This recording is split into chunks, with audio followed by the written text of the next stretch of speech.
Hello everyone, this is Sudhanshu Sarkar, Assistant Professor, Department of Electrical Engineering, Narula Institute of Technology.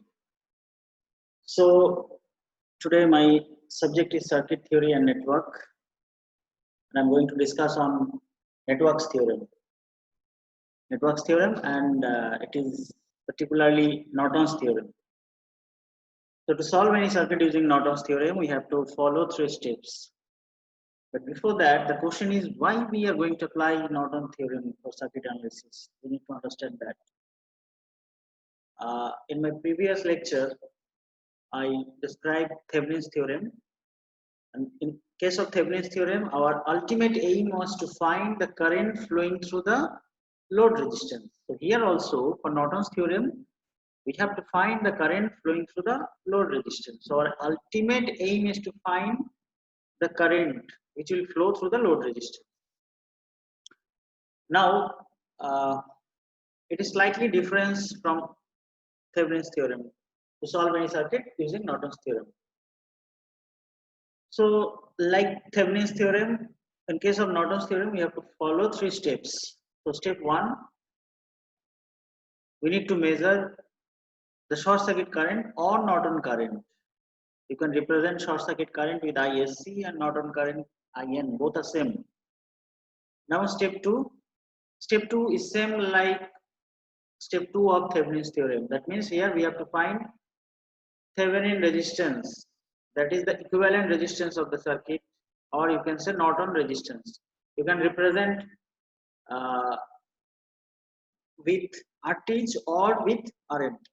And the last step is we need to draw Norton equivalent circuit, and the final aim to find the current flowing through the load resistance.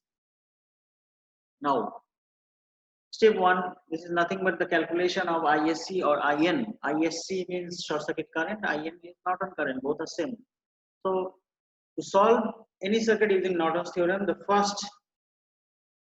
primary job is to find a circuit. So, here our circuit is given. In our given circuit, we have 4 resistors R1, R2, R3, R4 and 1 voltage source E. So within these 4 resistors, we consider R4 as our load resistance.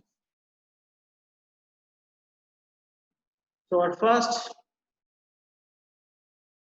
job is to remove the load resistance from the circuit. So load resistance means R4. So after removing R4, we will get the circuit which is right side on the screen.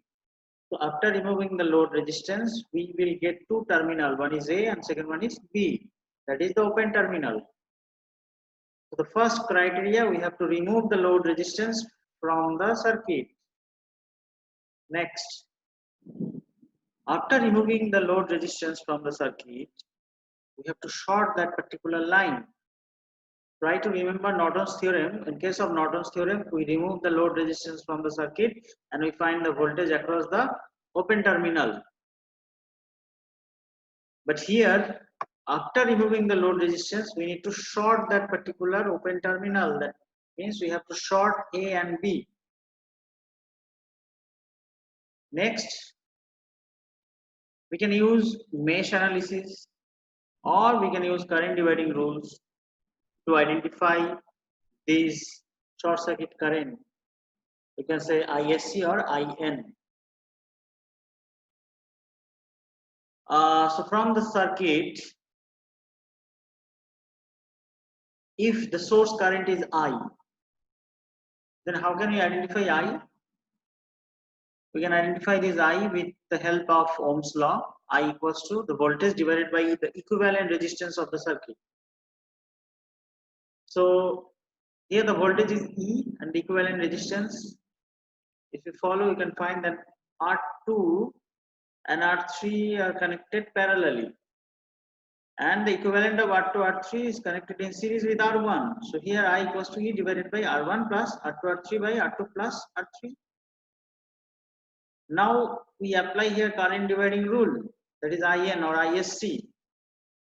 So IN is nothing but the total current I, the source current I into the opposite resistance R3 divided by the total resistance of the load R2 plus R3. So here we apply current dividing rules. So what is current dividing rules? Current dividing rules means, look, the source current is coming through R1, and then from this terminal, from this particular node, the current is dividing in two different ways. Some current is flowing through R2 and some current is flowing through R3. So to find the current which is flowing through R2, that is IN. So this is actually IN equals to I, that means the source current into opposite resistance. That means some current is flowing through R2 and some current is flowing through R3. So the current which is not flowing to R2, we have to measure the resistance of that directional current, that is R3. This is actually the opposite resistance. So IN equals to the source current into the opposite resistance divided by total resistance is here R2 plus R3. So in this way we can find the short circuit current or IN, Norton current, from the circuit. Now step 2. Step 2 is same like Thevenin's theorem, Thevenin's resistance. So from the given circuit we have to remove the load resistance. Here we remove the load resistance, and after removing we find A and B, the open terminal. So from here, the next step we have to deactivate the energy sources. So energy source is E. So after deactivating, we have to short. If voltage source is there, we need to short that particular line. If current source is there, we need to open that particular line. So in our circuit, our given circuit, there is a voltage source. So we remove the voltage source and short the line. So in this way, we have to remove the load resistance and also the voltage source, and we need to short the line from where voltage source is removed. Now from the open terminal AB, we have to calculate the equivalent resistance of the circuit. So here R1 and R3 connected parallelly, and the equivalent of R1 R3 is connected in series with R2. So RTH or RN, you can say RAB, all are same, equals to R2 plus the equivalent resistance of R1 and R3. Now in step 3, we have to draw the Norton equivalent circuit. By using current dividing rule, we can easily find out the value of IR4. IR4 means the current which is flowing through R4. Here in the given circuit, we consider it is RL. So RL is nothing but R4.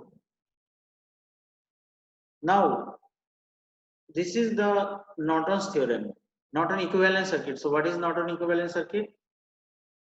Look, a current source is there. Current source means step 1, we measure the current, that is IN, the short circuit current. So current source is acting here in this circuit as a source current.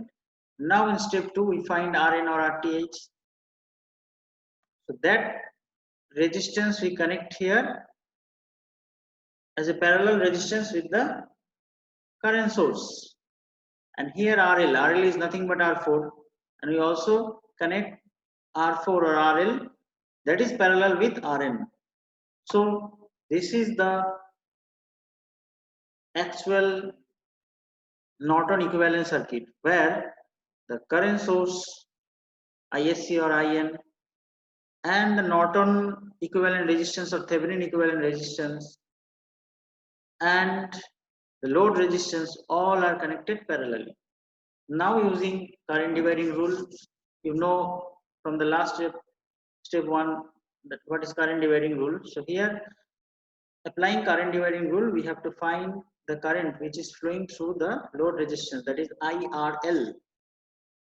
RL means load resistance, I means the current which is flowing through RL.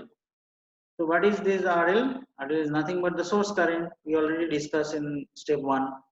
The source current into opposite resistance. So from this node current is dividing, some current is flowing through RL, some current is flowing through Rn. So we have to consider Rn divided by Rn plus RL.